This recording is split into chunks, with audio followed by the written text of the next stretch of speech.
విగ్రహం చూసిన తర్వాత మేము త్రిమూర్తులను ఇలా చూసాం కానీ అమ్మవారిని ఇలా చూడలేదు. ముగ్గురమ్మలు ఒకే శరీరంలో ఉండడం కూడా ఒక ప్రత్యేకత. ప్రపంచంలో ఎక్కడ కూడా లేదండి. ఇంత చిన్న వయసులో మీరు ఇలాంటి తపస్సు చేయాలని, ఇలా ఆధ్యాత్మికంగా టర్న్ అవ్వాలని మీకు ఏ ఏజ్లో అనిపించింది? ఏ వయసులో అలా ఉండాలి కాబట్టి అలా ఉంటుంటే సరిగ్గా 16వ ఏట నాకు కంప్లీట్గా వైరాగ్యం వచ్చేసింది. ఎన్నేళ్ళు తపస్సు చేశారు గురువు గారు మీరు?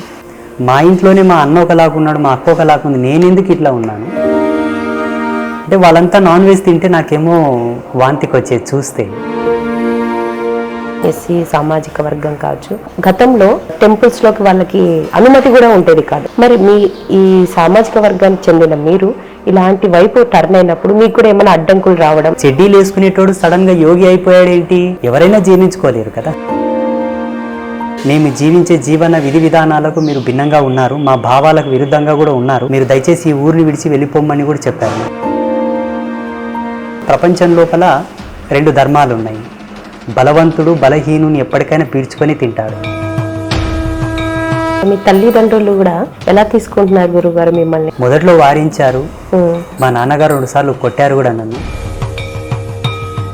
నిత్యం ధ్యానం చేయడం వల్ల, ఎప్పుడు దేవుణ్ణి తలుచుకుంటూ మీరు అన్నట్టుగా జపమాల చేస్తున్న వాళ్ళకి మనోనేత్రం అనేది తెరుచుకుంటుంది అంటారు. పొలిమేర దాటకుండా ఒకే ప్రదేశమును నిత్యముగా ఉండి 7.5 సంవత్సరాలు తపస్సు చేస్తే తప్ప ఆయనకు మనోనేత్రం తెరుచుకోదు. అఘోరాలు కూడా ఇలాంటి పద్ధతులు ఎక్కువగా పాటిస్తుంటారు. అఘోరాలకు చాలా పవర్స్ ఉంటాయి, కానీ ఇప్పుడున్నటువంటి వాళ్ళు లేరు.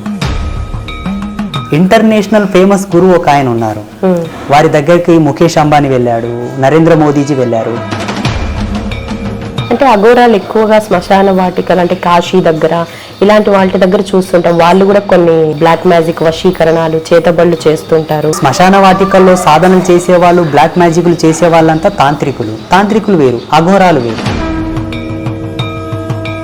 ఒక మనిషిని వశీకరణం చేసుకోవాలి అంటే మమ్మల్ని సంప్రదించండి, మీ ప్రేమ వివాహాలు జరగాలంటే మమ్మల్ని సంప్రదించండి. ప్రస్తుతం మానవుడు తన మీద తనకే సోయి లేకుండా జీవిస్తూ ఉన్నాడు.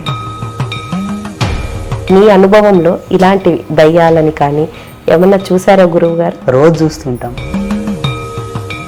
నిన్న రాత్రి కూడా చూసాను ఇద్దరిని.